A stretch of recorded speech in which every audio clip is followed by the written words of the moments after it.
Hello, Alessandro Singorda. Today, I want to share with you the resources that I use to teach myself Norwegian. It's been quite a journey. It's been kind of hard because I don't have the same exposure to the language than if any other people that, for example, live in Norway or have Norwegian friends. So I'm gonna present to you some of like the resources that I've found on the internet mainly. That's been like my main resource for language learning. The first one that I want to share is NRK, which is a newspaper. It's the most important newspaper. It's also a TV channel. So what I like about this newspaper is that it's very complete, and you're gonna find the news about everything, but also about Norway, which is maybe more interesting because we don't normally hear about Norway on the news, for example, and most of us don't have any idea of what is going on right there. So that's a good thing about this newspaper. Besides that, you can find the two official versions, written forms for Norwegian in this newspaper. So if you don't know, Norwegian is written in two different ways. We have bokmål and nynorsk. So the majority of people, including Norwegian learners, are gonna read bokmål, which is like a Danish-based written form for Norwegian, created for Norwegian. So it's still quite common, even more common than nynorsk. But still, you can find the two versions of it, and you can compare.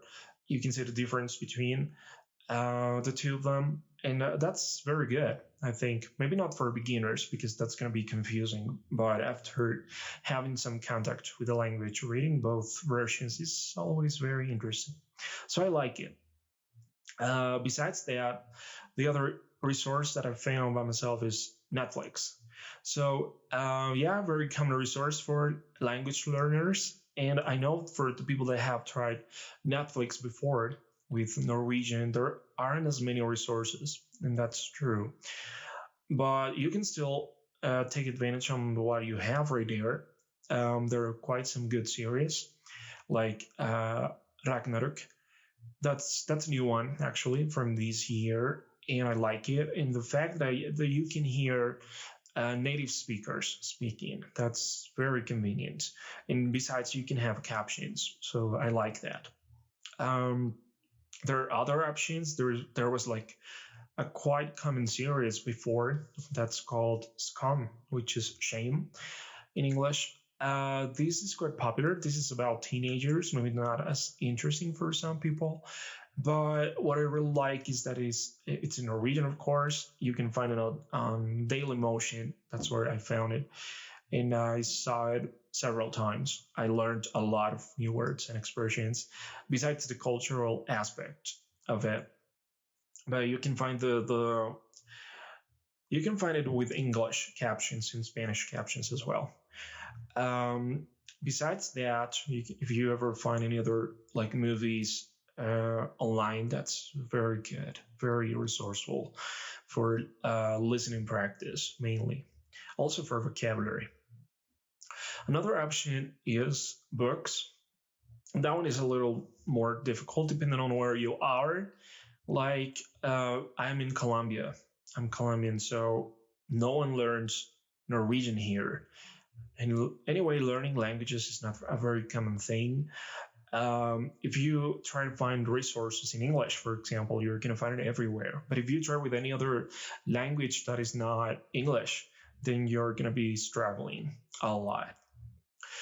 But yeah, I've got a couple of books online. I've paid for them. The hard thing about this is, or the bad thing is how much you pay for it because you end up paying more for shipping costs than for the actual product. So this is more for the people that really care about having their own material at home available. And I know there's still a lot of different resources online where you can download PDFs, books, etc. From the internet. It's completely free, but I'm not very into digital books and that kind of thing. So I really like having books, actual books that I can touch, that I can write notes on. So that's what I like. So I've ordered a couple of books from the internet. I have, for example, The Hobbit in Norwegian, which is challenging. You can imagine how much vocabulary is used there. So it's very challenging.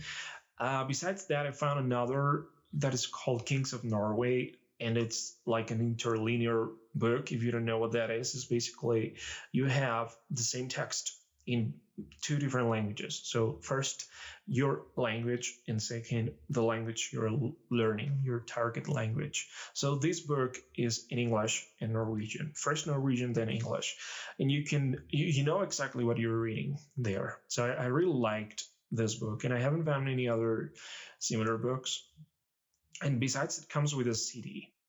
I know most people don't really use CDs anymore, but the fact that I have like the text read in Norwegian by a native speaker is really helpful. I appreciate it so much, and it helps me with the practice and sounds mainly. So I like these kind of resources. When I was in Norway, someone gave me some learning books, the ones they use for language courses at the universities. There is one that's called Pulai, which is on the way. There is another one that is called Stein på Stein, something roughly translated as a rock over a rock, or on top of another, or something like that. So what I like these kind of books is that they have exercises. So normally you have like the textbook with all of like the cultural background and insights, the grammar divided in different chapters, and then some couple of exercises. Besides that, there is like the workbook where you do the exercises related to each unit. Each book comes with like their CDs and stuff. So I like that. Like it's good for total beginners. So that's very good. Because you're working on your verbs, you're working on your structures, things like that. And yeah, that's what I like about those books. I couldn't bring any of them because they were very heavy. Those are huge books. So yeah, like I used them. They were very useful while I was there, and then I gave them to someone else that really needed them. So yeah, I like those ones. Then some other resources are basically podcasts. I haven't found as many podcasts online for learning Norwegian compared to like other big languages. But there's one that is very interesting that I recently found on Spotify. Now, Spotify is a very huge platform, so you can find even learning resources right there. This is called Lær Norsk Nå, which is Learn Norwegian Now. Give it a try. That's a good one. And the good thing about podcasts is that you can listen to them as many times as you want. You don't have to get it right the first time and the first try. It's just something you can do regularly. You can listen to them as much as you want and try to see how much you understand. You can test yourself.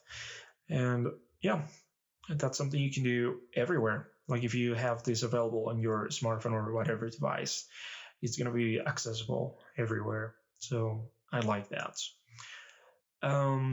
Besides that, another resource that is very common and that almost everybody has tried at least once when learning a language is Duolingo. It's kind of controversial though. Duolingo has like a lot of good comments, but also bad comments, bad reviews. And I think it's perfect for people that are learning Norwegian from scratch. That's perfect for vocabulary and getting familiar with the basic structures. For example, I don't know, like learning gender, which is something that doesn't exist in English, but exists in other languages, like Spanish, for example. So yeah, getting familiar with these kind of things that are very basic, verbs, expressions. So it works pretty fine doing that particular job. What is very disappointing at some point is the audio recordings that they used for the Duolingo courses, and I've seen that complaint from many other people, not only for the Norwegian course, but for many other language courses available on the Duolingo platform. But it's very good. If you're starting with Norwegian, it's your first time, you know nothing about the language, that helps. That's very helpful. So that leads me to my other resource. Like, if you want to make sure that your pronunciation is right, you want to make sure that you're listening to the actual pronunciation of a word, then there's this website called Forvo. Forvo. So you can find pronunciations for many languages, for many words separately. Like if you just want to have this particular word that you've been looking for, you can figure out how to pronounce. That's a good website. So you can find just like the Norwegian section right there. You look for the word, whatever word you're looking for, and you're gonna hear the pronunciation from a native speaker. Well, there are other people that are not native speakers, and they can actually upload their recording of the word. But the good thing is that you're gonna have actual information on like the person that did it, so you're gonna know if it's a native speaker or not. So that's very good. Actually, it helps a lot. Um, it's just a little tricky as well, considering Norwegian has a lot of dialects. They just have like a different dialect for every little town you find on the road. So that's what happens with TV as well. And on NRK, for example, the website that I was talking about before, the newspaper, you can find some videos there that you can check. You're gonna listen to some differences in like accent, regards of accent and dialect. Some of them are more understandable than others. Some of them are very hard to understand. And that's the thing about Norwegian. Normally, there's not like a standard language, a standard Norwegian or something like that. They take as a reference the dialect spoken in Oslo because it's the capital, but there is no standard. And Norwegians are particularly very proud of their own accents and dialects. So you're going to be exposed to a lot of them, even simultaneously when you watch TV. So, yeah, it's very hard to deal with a little bit.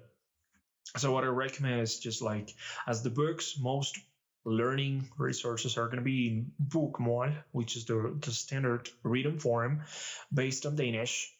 You can stick to it at first. Then you're going to be able to learn whatever dialect you want. It's not really important to learn a dialect. It's more like being able to understand. That's what is really important about it. But yeah, I know it's challenging because you're going to find like different pronunciations just for one same word, even different written versions of that word. So that's tricky. But it's more about getting familiar with it, and then at some point you're going to be able to understand the majority of the dialects spoken in Norway. Like, I would recommend mainly the dialects in the south.